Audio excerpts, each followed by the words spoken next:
On Real Talk. I'm here with Jay, and look, we're just going to sit here and chat a little bit. I'm going to work with Jay. I've got this thing I call my resist and transform system, and it's about Okay. 6 steps that the idea is to take people where they're at in their life and see if we can get them to the next level. So maybe we start off just by you telling me, like, I don't know, who are you, where do you come from, and like what's going on in your life? What's the biggest challenge? Thank you for having me. Yeah, no, great. Jay, I'm basically, I came to this country at 14. Okay. Uh, How old are you now? I'm 33 now. 33. Okay, Yeah. gotcha. Where'd you come from? Zimbabwe. Zimbabwe. Okay, Yeah. nice. So I came just by myself in the plane. Wow. So I started living with my sister. Okay. I was a refugee at that time, Right. so I couldn't go to school or college for like a year. Okay. So I was just adjusting to life in the UK. Wow. I'd never actually been a minority before. Okay, because you weren't a minority at home, but Exactly. you were here. Okay. Yeah. So I was part of the majority. All right. So coming here and adjusting to life here, and actually for a year not going to school and not interacting with other kids my age, that time right now I feel was special for me, because that's when I really put in the work, just because I wanted to fit in so much. Okay. All But right. over the years, I now fit in. Everyone believes I'm from London now. Right. I found I've become lazier and lazier as the years go. Okay. There's no reason for me to keep pushing. Okay. All right. So after university, I founded an organization called Lenoir Foundation. Okay. We help children in India, Zimbabwe, and Uganda get access to basic education. Okay. It's been 4 years now. Okay. That's going well. We opened our first school in India. Okay. My main issue right now, Yeah. I find that I am being a manager. Okay. I'm persuading volunteers to do things. I'm persuading people to do things. Okay. I'm not being a leader. I don't feel I'm inspiring anyone to actually do this without me in the picture. Okay. And so that's stopping you from taking your business to the next level, because you don't feel like you're the leader that's making it happen. No. And it's not that, and you're being honest with yourself that the Yeah. leadership isn't there. That's a big thing, just to be honest about that, because most people can't be honest that they're not the leader they need to be, or the leadership isn't there. Yeah. Now, you mentioned imposter syndrome before. Tell me about that. How does that manifest itself? How do you feel? Because a lot of people feel, Yeah. I've felt like an imposter so many times. When I started broadcasting, I was like, I have no business doing this. I couldn't even talk in front of a camera. When I went to Wall Street the first time and they gave me a phone and said, trade this, I was like, what are you talking about? I shouldn't even be here. So I think imposter syndrome is something we all struggle with. Tell me, how does yours get manifested? Mine, when I get invited to a talk, Okay. someone says, hey, Jay, come speak about your social enterprise. Right. And just before I go on the stage, I feel the same thing. I don't think I have enough knowledge to be talking to hundreds of people about this. I've Okay. only been doing this for 4 years, and everything I know, I learned off the internet. Okay. I learned off watching shows like yours. I am enough written in my mirrors right now because I saw Marissa Peers on your show. Right. Yeah, she's So great. it's like everything I learned is from the internet. I don't feel like I'm the right person Okay. to be on that stage. Okay. All right. So you don't feel like you are. But let me ask you a question. Like, when you get on stage, Yeah. can you talk about your organization? Can you talk about the challenges it faces? Can you articulate the problems? I love talking about it. You love talking about Yeah. it, and you're good at it, right? Yeah. But I feel there's feel. someone there Okay. judging me, saying he doesn't have credibility. He doesn't have. I've always heard the phrase, "Get credibility, build credibility." Okay. You know, Yeah. And you don't. And so you don't believe you have it. I don't believe that. And that's stopping you from taking this amazing organization you're building that's Into like all something about bigger. helping other people Yeah. to the next level. Yeah. Okay, let me ask you a couple questions. First of all, how many people do you want to help if this organization goes to where it needs to go in the next 10 years? You want to change people's lives, right? Yeah, I used to think I need to just help 10 people, but now I believe in scale. Right. I don't care how many people are at my funeral. I just want to impact the most while I'm Okay. alive. So Oh. it's as many as possible. All right, now say, for example, you decided that you could go on that stage anytime you want and you could crush it. Say you were that guy, and for the next 5 years you continue being that guy. How many people do you think you could help around the world if you were doing that? Put some numbers out there. 500,000, a million. Could be half Yeah, a million yeah, people, right? Yeah. So think about those million people out there right now. And think about what might happen to them if you don't step up and be that leader. I mean, you need to almost visualize it. Yeah. I mean, what is that? What do you see? I feel a lot of people let down. What kind of, I mean, what countries are these people in, you said? India, Uganda, Zimbabwe. I mean, these are your own people. Yeah. I mean, not only let down, I mean, these people could die. I feel like there's so many people who love to be in my position. I was lucky to come here and gain an education, and now I'm sitting with you. You are lucky, and you're letting these people down. I mean, you are. I mean, that, you know, that's hard, right? Yeah. I mean, that must feel bad, you know? I mean, just to know that, especially because it's like you got the opportunity to leave. Wow. Yeah. I mean, if you had to sit down with these people, first of all, they would look at you. I mean, honestly, if you had to sit down with some of these people, especially like an older person, right, like a grandma or grandpa down there. I don't think I can at the moment. What would they say to you? What would they say to you? I don't feel they'll say I'm ungrateful, I'm not taking the opportunities that I have. They say, Jay, like, yeah. You know how fucking lucky you are just to go to England in the first place? Like, oh, my kids would kill for it. Yeah. I got a kid here who, you know, I don't know, suffering, some of these people are suffering from malnutrition, can't even have an education. Here you are with all this privilege, all this opportunity, and you're actually on a place where people would want you on stage, and yet you're inside your head. And this is different because it's not like you're not going to become a successful entrepreneur. You're actually not going to end up helping these people down here. I mean, potentially people could die because of this. So I think it's important to understand the gravity of that situation. And I know I'm not trying to make you feel uncomfortable, but it's like, you know, think about those people, you know. I mean, what's the population of Zimbabwe? It's like 11 million. Okay, and all right. 6 million are in poverty. 6 million people in poverty, right? And you're the perfect spokesman for these people because you're from there, right? That means something. You say, I got out. I can imagine your speech on stage. What's up? My name's Jay. I got out when I was 14, right? I know what it's like there. I've spent the last 4 years of my life trying to build this organization to help these people. Let me show you some of them. Some of these people I know, some of the people in my community. Look at the poverty. Look at the malnutrition. People are dying, you know, and you're showing these people. I mean, you could potentially be an amazing speaker on stage, right? But you being in your own head, I mean, it's literally killing people. It's selfish. And it's killing people too, you know? So I think it's important that you understand like the gravity of that situation, you know? I mean, like it's, if I was like grandma or grandpa there in Zimbabwe, I'd put you over my knee and beat you up right now. I mean, right? I mean, they're old school down there, right? Yeah. Oh yeah, there's nothing like they would be like, what is wrong with you, you know? I mean, this is kind of a first world problem that you're dealing with being in your head. So I think it's important first you realize the amount of damage you're doing by not stepping up, you know, and I think it's important you kind of meditate on that a little bit because this isn't, like I said, some app you're building, you know. I mean, but I want you to be able to use that in a powerful way, but, you know, meditate on that, you know. I mean, you probably can see these people and where they're at and what are they going through. I mean, what does it look like there for the people, those 6 million people? What are their lives like? Tell me. How bad is it? It's really bad. Like, tell me. There's no books for the kids in school. Okay. The kids, 6 kids will share this table. Jesus. You know, the teachers are not being paid by the government. Okay. So sometimes there are no classes. So they don't sometimes I have to walk a kilometer just to get to school. Okay. You know, same shoes for 2 years. You know, so, but they still go. You know, they want to get an education. Yeah. And I was recently in India as well when we opened our first school.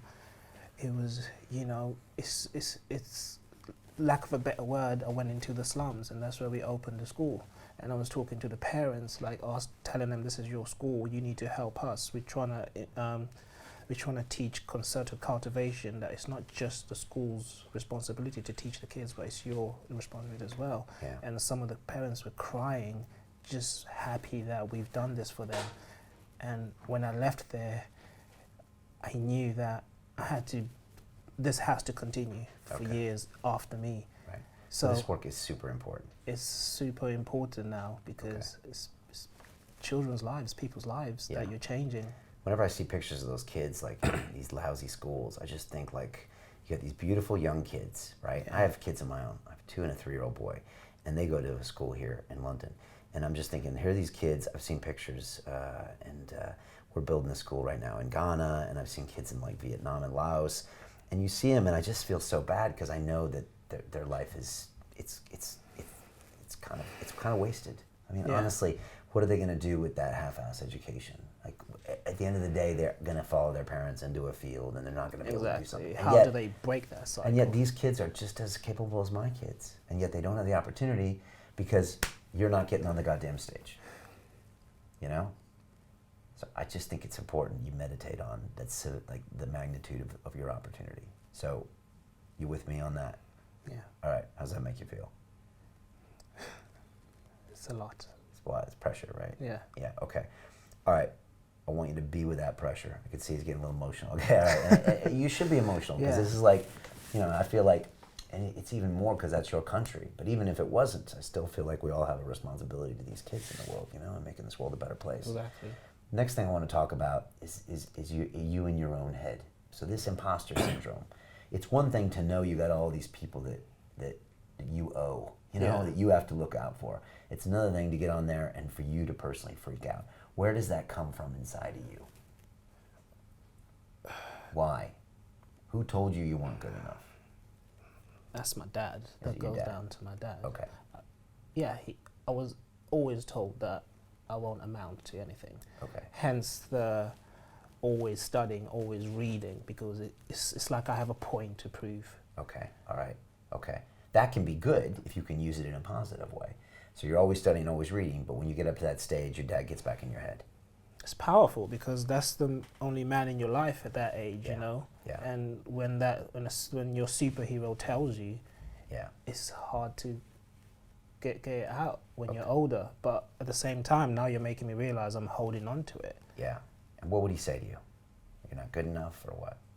You won't amount to be anything. That straight up. You won't do anything. Okay. Straight up. So if you do this, you won't amount to be anything. So it's like if you want to have fun with your friends, like, oh no, you never amount to be anything anyway. How does that make you feel, like thinking about that?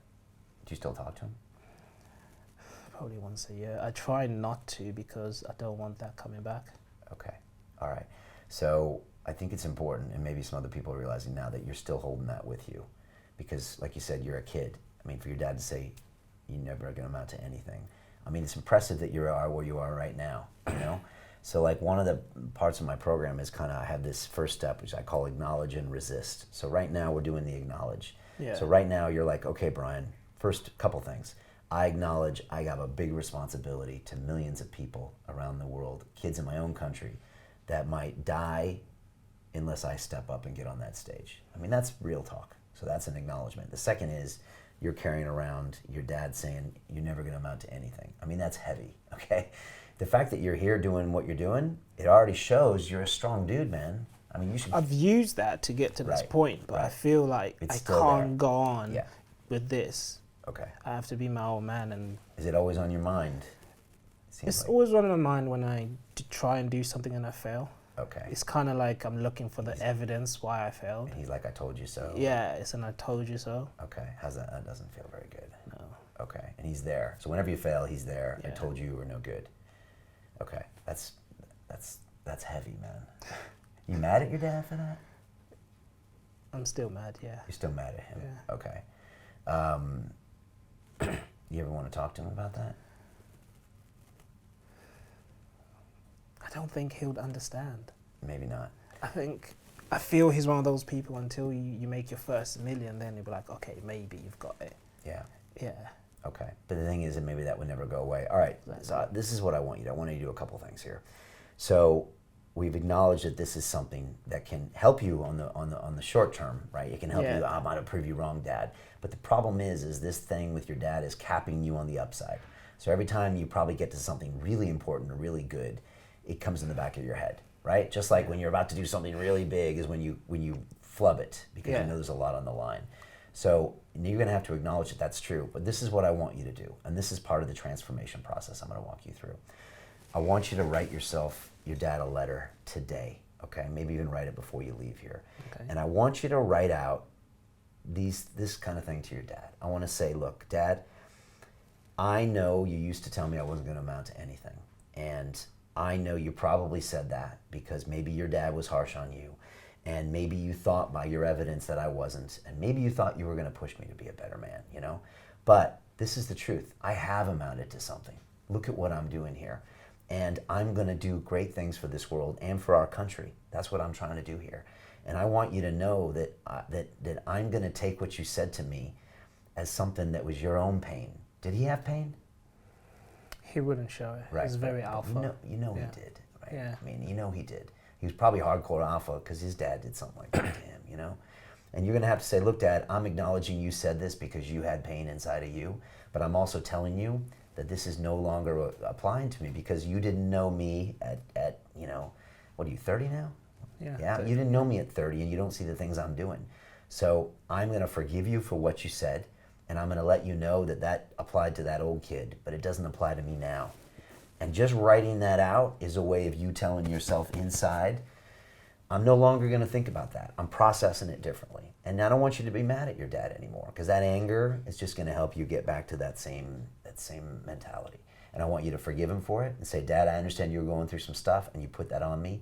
And guess what? I'm letting it go and I actually forgive you for it because now I'm on this mission for my people, for this 1 million people from now. And now I'm focusing on them. And I can't have this imposter happen to me anymore because Dad, would your dad want these people to die? No. Of course not. No. Of course not. Yeah. So you're going to say right now today that loop is no longer happening. And you're going to say, even right at the end of the letter, Dad, I spoke with Brian Rose, and we both agreed that to save these 1 million people in Zimbabwe, and I think you would agree, Dad, that you're no longer going to say that in my head. Your thoughts aren't going to live in my head. And I'm sure if you read this now, you're going to want to say, hey, guess what, Jay? You actually made a lot in your life. I'm super proud of you, Jay. And I'm even more proud of the people you're going to help in the next 5 years. And Dad, I want you to say that. You don't have to write me back, but I actually can hear you saying that to me right now, Dad. I'm super proud of you, Jay, and I was wrong about you. And I'm actually proud of all the help you're going to make to those people in Zimbabwe. Boom. I mean, say that to him. You know what I mean? Yeah. And write that, and that way you send it to him. And that way you don't have to wait for a response, because in your mind, he's already said that to you.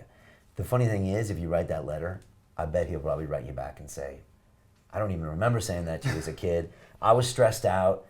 I had all this stuff going on in my life. My dad said that to me, and I thought it would help. I was trying to make you tough, but I was wrong. I can't believe how you turned out. I'm super proud of you. You know, you're on London Real, so you must be successful, right? You know, and I didn't know you were doing this, and I didn't realize me holding you back could help our own people, and he'll probably tell you that. But I don't want you to wait for that. I want you to just send it off and be like, that's it, peace, I'm letting this go. And then that's it. And we're gonna let it go, and you're gonna send that letter off, and then it's gone, man. You don't think that way anymore. That's not there. And when you go on that stage from now on, you think about the 1 million people. And if you have to have a picture on your phone, and I want you to give me the nastiest images of the kids in Zimbabwe. Yeah. I'm talking malnourished, dead, dying in horrible places, infected with diseases, and I want you to look at that and say, that's why I'm going up there, boom. Would my dad want that? My dad would want that too. I'm going up there, boom. And I want you thinking about it. And when you get up there, channel all that energy, and I'm telling you, you're going to fucking crush it. The only thing stopping you is you. And the same with everybody watching us right now. And guess what? The same with me, right? You watched London Real 8 years ago. I was sitting around. I did this show on my own for 3 years. Me only did this show. I booked the guests. I filmed it. I would literally walk around and turn the cameras on when the guest was sitting there. I'd be like, what are you doing? Don't you have a team? Nope. Like, I was doing this, right? Former banker, former MIT grad. I did it all myself because I was too scared of going big. I didn't realize it. I was telling myself another story, but I was too scared to go big because I thought I'd be judged. When I finally got someone to sit down with me like this, I was like, wow, man, I got to acknowledge where I'm at.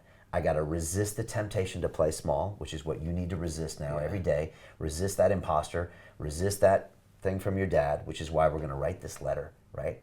Then I want you to purge anything around you that's going to remind you of this negative behavior, okay? And I want you to replace it with positive self-talk every day. I am building this. I am the one to lead this thing. My father is proud of everything that I do. The country of Zimbabwe is watching me and they expect me to do this. All these positive affirmations of what you're going to do to take things to the next level.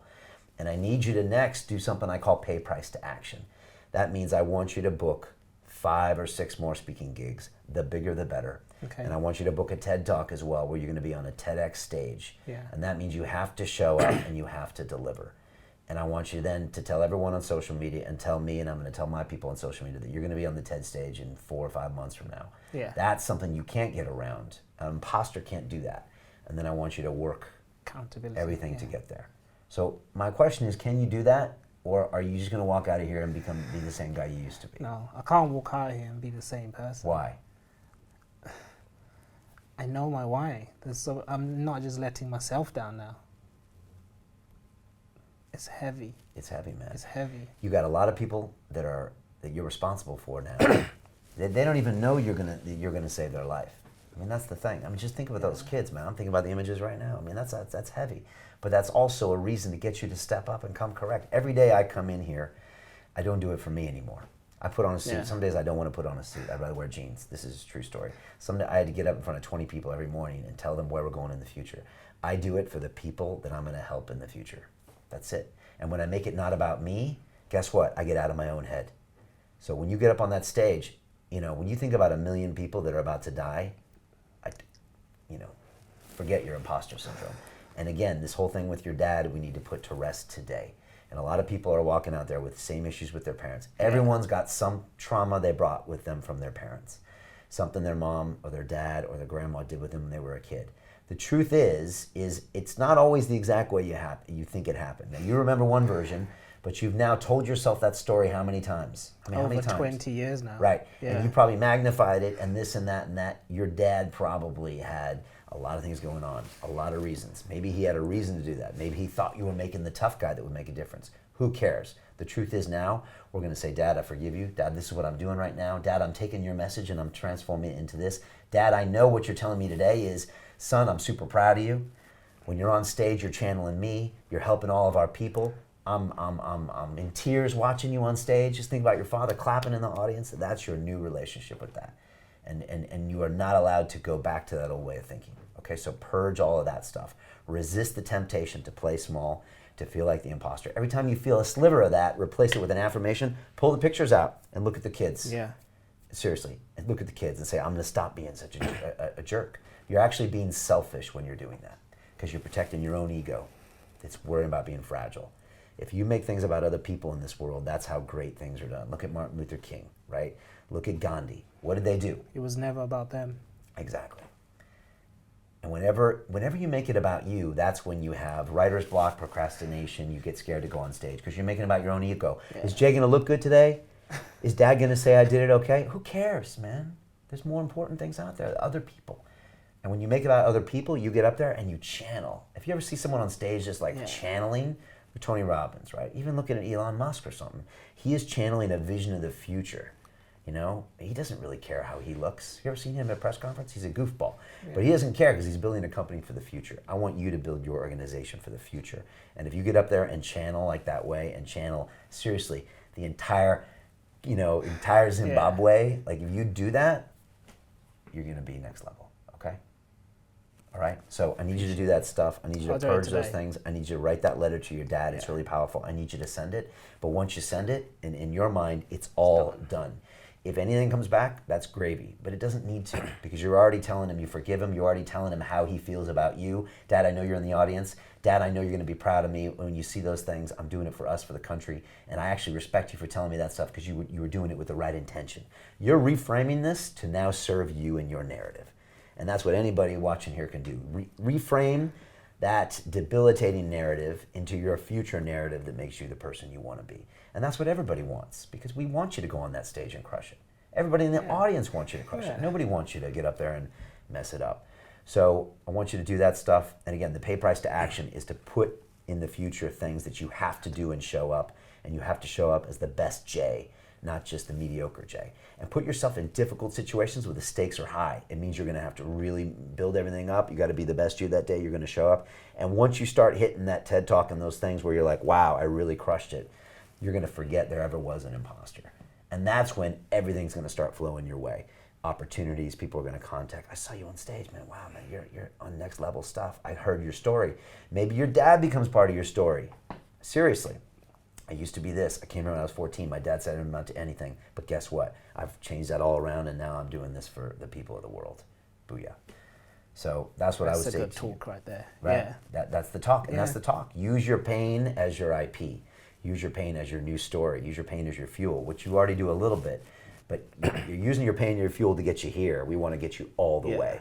So use all of that stuff. Part of the reason I think I do all of this is part of the reason I love it and I'm connected to it. But part of the reason is still as a kid, I'm still trying to find the love of my parents when they divorced when I was 7. I made peace with that. I know it still drives me, but Yeah. now it doesn't define me, and it doesn't limit me like it's limiting you. I'm taking it because I understood it now, and I reframe it. I'm like, okay, I know there's a little bit of me that still looks for that. I'm combining that with the me that wants to be also help people in an authentic way, and together it's unstoppable. And you can do the same, and I know you can do it. You're really close right now. So you got a lot of emotional things going on. You got some emotional triggers to keep you on track. Write that letter, put these things in place. Send me a copy of that letter. Send me the dates for your future speaking engagements. I'm going to hold you accountable. Good. And yeah, man, I'm super excited. How do you feel? Relieved. Relieved, yeah? Yeah. Okay, explain. It's possible to get out of it because it can trap you so much. Yeah. You felt trapped the last few months? Okay. It's possible to get out of it. Do you feel untrapped now? Yeah. Okay. Is it the father stuff really, or just the clarity? It's the clarity. Okay. Before I thought I'll have this the rest of my life and I'll keep having to do things to prove that, this is not me. But if I put it to rest, it's like a beginning of the new day. Yeah. And now I can pull the trigger and not be scared of little things because I have nothing else dragging me down. Yeah. And it's not for me anymore. That's the most important thing, man. Make it all about other people. Every greatest guest on London Real, everyone I've ever spoken to, when they make it about other people, that's when they have not only success, but they have peace and they have the best results. Yeah. So make that about that for you. And again, one final thing. A lot of people out there are still trying to do that one thing that proves to their parents or their friends in high school that they made it. They want to make enough money to where they say, oh, when I make $1 billion, then I'll be happy, then I'll be worthy. And let me tell you this, and anybody who's listening, that's all a lie. It's never in the future going to be good enough if you can't be happy with who you are today. And that's why I'm giving you the tools now to make peace with your father and saying, you know what, you are already proud of me. I'm already doing this, and I already know you're looking forward to my future. That way it's never contingent on that thing. Because I'm telling you, everyone knows who's ever been in this life long enough that when you get the Ferrari and you get the million and you get the Nobel Prize, it's always this empty feeling in your pit of your stomach because you think it's going to then make you worthy and happy. It never does. You need to feel worthy and happy now in this moment. And you should, man. You're a great guy. You're doing great things. You got great energy. So even if your father did motivate you, when you get to these points, you're always going to feel lousy. You're going to feel down. You're never going to be there, which means you're never going to flow at the potential you could flow. So we're going to we're going to reframe that thing now to where your dad actually is just pushing you into the future, saying, man, let's do this together. You and your father going and doing this together. And again, you acknowledge that thing that happened, but now you reframe it in a new way. Yeah. So you got me excited, man.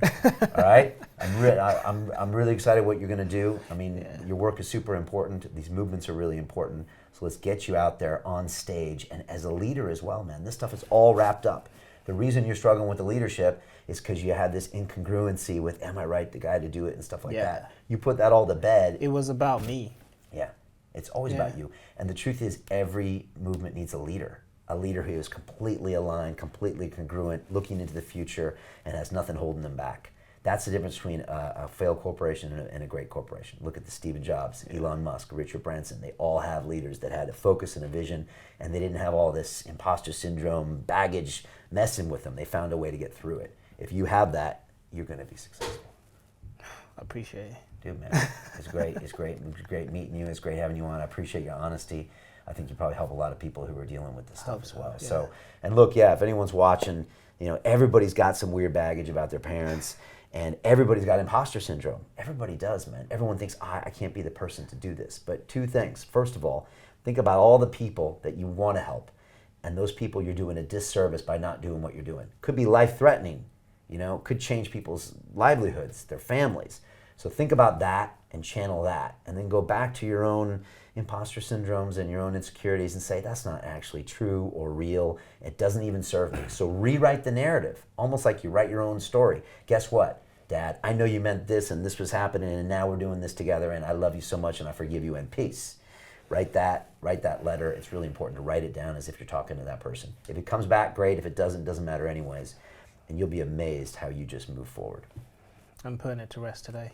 Good. All right, write that letter, ideally while you're here. All right, right here when you're sitting out there. Send that to me, and then I want you to send me those public speaking bookings. I think really would get you on that TED stage would be really important. It'll prove to you, prove to other people, you got great ideas, great alignment, great movement, and let's make sure we purge these bad habits and get some daily affirmations. Like, I am the greatest speaker, I am the greatest leader. Everything I do makes my family proud. I'm making my country proud. I'm doing all this stuff. Daily affirmations get you right in the zone. I have a podcast coming as well. So I love it, man. I'll add that on the list. Yeah. I love podcasts. It's another way to practice your communication skills, put your IP out there, build your audience. Exactly. Yeah. All right, man. Lots of luck. Thanks so much for coming on. Yeah? Thank you very much. All right, cool. That was Real Talk. If you want to join me here, go to londonreal.tv/Real Talk. You can fill out the survey, but the plan is to do a couple of these each week. I hope this has helped. All right, we'll put your social media stuff in the links below on the comments here. This will be on YouTube. Follow this man. Keep this man accountable. That's what we do here at London Real. And look, all the best, man. All right, see you later. Bye. Thank you. If you want to be surrounded by the coolest mentors, amazing people that will just push you, just go for it. It's going to change your life forever. Would you like to launch your own podcast within 8 weeks? Start interviewing your dream guests and turn it into your own online business?